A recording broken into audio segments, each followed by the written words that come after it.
Top of the morning, everyone. My name is Tshidi, and yep, we're back with another video, guys. Or how to create the simplest, best LinkedIn profile, or how to build the best LinkedIn profile. Now, one of the things I speak a lot about, and I use this tool quite a lot, is actually that LinkedIn is actually one of the most powerful tools you can ever have and at your disposal.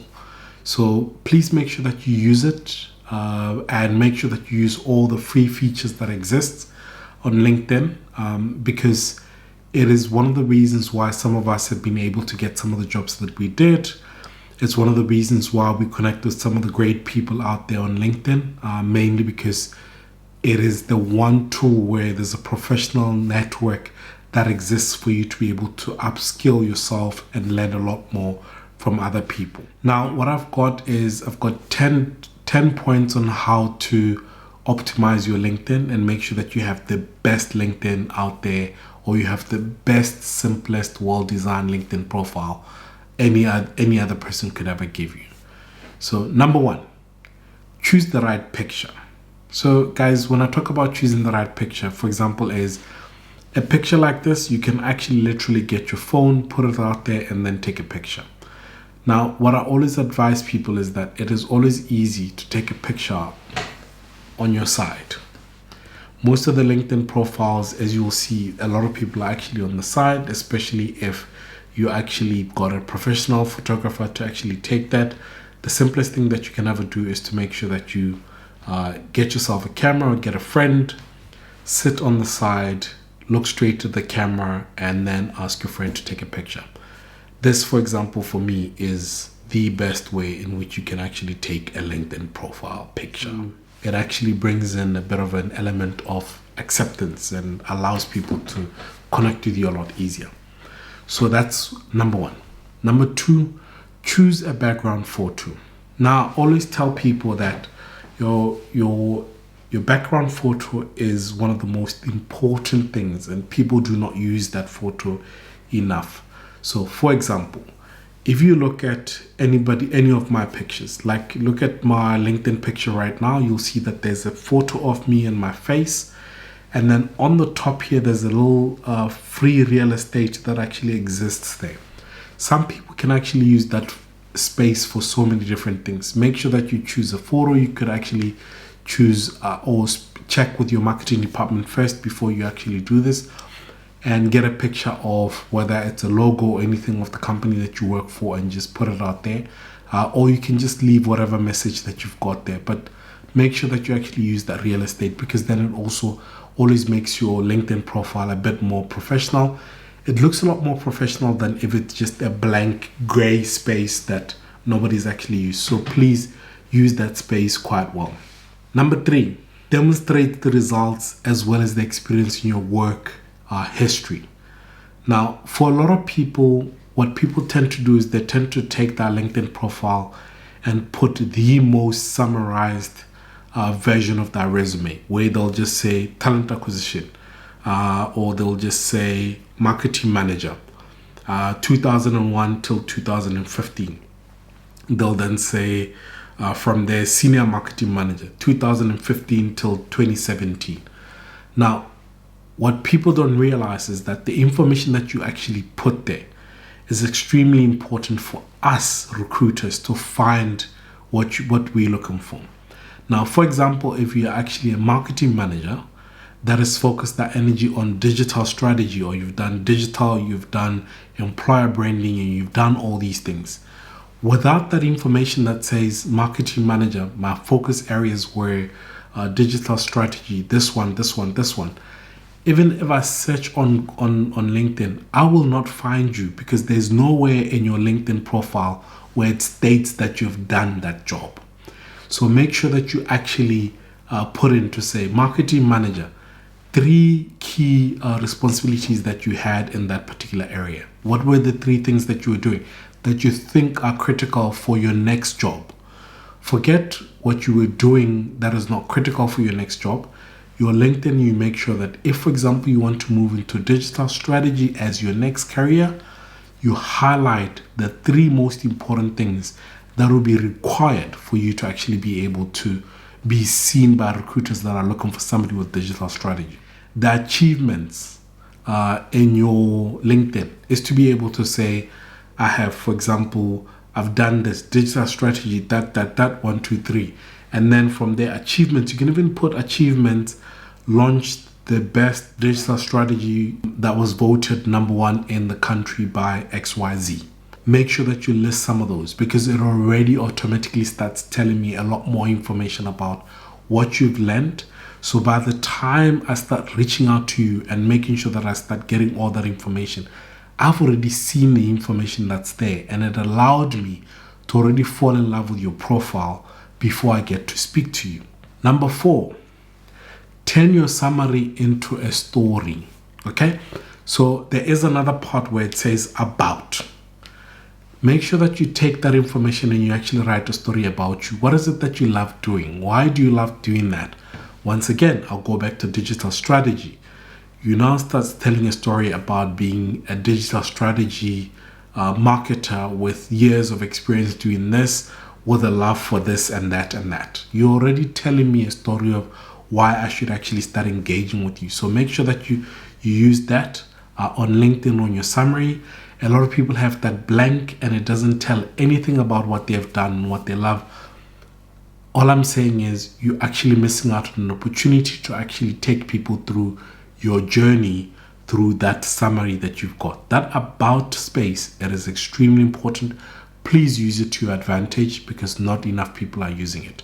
And also the best thing about that is that if there's specific keywords that I'm going to look for in your resume, if I start searching for that particular person, if you have them in that summary, I will always see them. Now remember though, you need to make sure that you get rid of buzzwords. And buzzwords is things like strategic, experienced, passionate, expert, creative, innovative, certified.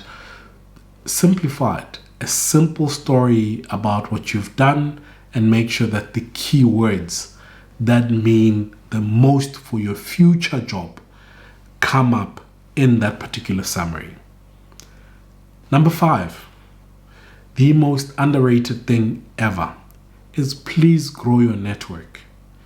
Grow your network. The bigger your network is, but do not get into the ridiculous numbers. I mean, there's no point in having 100,000 followers on your LinkedIn if you're not using them for any other information. For example, I'm happy to have close to 30,000 followers on LinkedIn because I get to share this with you guys. I don't do it because it's one of those things where there's no bragging rights on having the most number of people that actually follow you. So please grow your network. One of the best things about growing your network is that your network shares different things. They share jobs. They will share articles about what they're doing in that particular space. They share more information about so many different things that you want to read about, especially in the space that you are in. So please grow your network. It is also very important that you growing your network is in the relevant space. If you want to go into certain areas, don't just go grow your network for the sake of growing your network and it's not relevant to your future career, your future aspirations, because then it defeats the whole purpose of why you're growing your network. And remember, follow relevant influencers of your industry.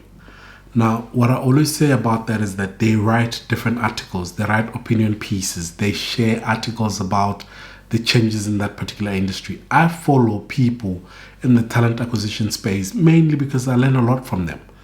So one of the key things that you need to do is try and follow people in your network, because you will then get to read some of the articles that will sometimes help you in the job interview, where somebody says, what are some of the challenges of your industry, or what do you foresee as some of the challenges in the next 5 years of your industry?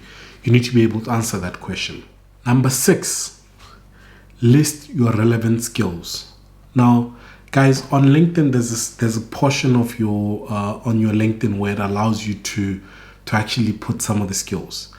Scroll through some of those skills, make sure that you identify the ones that are relevant, and it helps you stand out a lot more. Like I said, digital strategy. You want to be a digital strategist. make sure that those skills are the ones that are coming up at the top. So add those skills to your profile because that is extremely important. Number 7, manage your endorsements more proactively and spread endorsements love. Now, for some of you guys that don't know what endorsements are, is if you go into my profile, my LinkedIn profile, you will see there's normally where LinkedIn will then sometimes give you a message to say, within these 4 people, who do you rate for recruiting? And then you have to pick one. That's an endorsement. The person that's picking that is actually endorsing you on that particular skill. Now, what you also need to be very, very careful of is that you sometimes need to be careful that one of the endorsements that they've actually endorsed you on is not completely out of sync with where you want to go. Like, for example, if somebody starts endorsing me for YouTube and it starts now coming up, the only people that are going to find me are people that are looking for anything to do with YouTube, not people that are looking for somebody that's got a talent acquisition experience and that can do talent acquisition. So be very careful that the endorsements do not end up being one-sided. So that's why we always say manage your endorsements very, very closely and more proactively, and also share some endorsements. If you know that Tshidi is good in recruitment, please go there and click that endorsement for Tshidi's recruitment, because then they stand out at the top and everybody then starts seeing that I am good in that particular field. There's also another thing still when we're still speaking about the endorsements is recommendation. Request recommendations.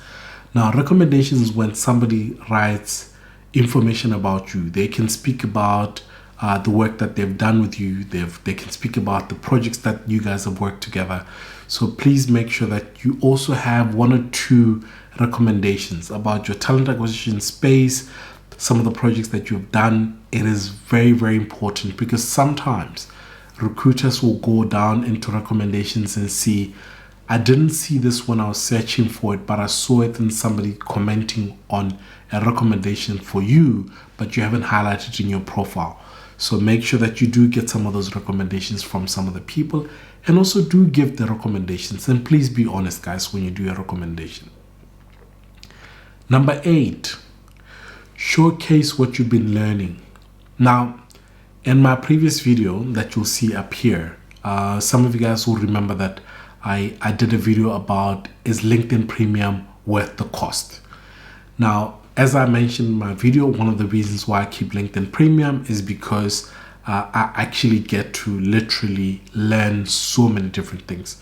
Like right now, I'm currently working on a GDPR certificate on LinkedIn Premium, where I want to just get myself up to speed with GDPR, which is the General Data Protection Act. And one of the key things about that is if you actually follow some of these things, add them to your profile, because what is very nice about LinkedIn is at the completion of your whatever learning you've got, they'll normally give you a little certificate to say, do you want to add this to your profile? Then you then add it to your profile. And remember, what sometimes happens is that it also says, oh, you can also add the skills, because now you can add the GDPR skills to your profile. Now, sometimes you'll find that because you're not managing your skills proactively, you can't add that skill, because guess what? You know, you've got so many other skills that are not relevant to your career that are clocking up your space there. So please do make sure that you actually manage that. Number 9, be an active contributor and publish your own work. For some of you guys that have been following me for some time, you'll know that I've had this top of the morning for a very long time. I think I've had the top of the morning conversations for the last 10 years. Before it used to be just statuses, but now I've actually taken up to video, where I'm now doing videos. So the top of the morning has been the one hashtag that I've used for a very, very long time. And you also know, some of you guys will also know that I've also published a few articles in the past. One of the articles that I published was why in-house recruitment fails in most companies. Those are some of the works that I've published because of the experience that I've done. So some of you guys, you might have been a lawyer, you've looked at a judgment that was done by the High Court. Write an opinion piece about that. Write about what you've learned about that. What are some of the things that the public can learn about that? digital strategy. You've got some of the ideas about how different companies can do that different digital strategies. Even though you're doing a certain job, write opinion pieces about where digital strategy is going, because that information is extremely important for the audience of the people that follow you. They're not following you just to see your name every day. They're following you to learn from you in most cases. So please, if you do have that, please make sure that you actually do write or publish your own articles and your own opinion pieces about different ideas. Now, please do not just click anything or like anything that you see on LinkedIn, because unfortunately it ends up being in your feed of the people that you actually do follow. Because whatever you like, I get to see because I follow you and you follow me. So if you start following, if you start looking at some of those articles where it's an article that, number one, you haven't read, I always say to people, be very careful on LinkedIn on what you do like and what you don't like.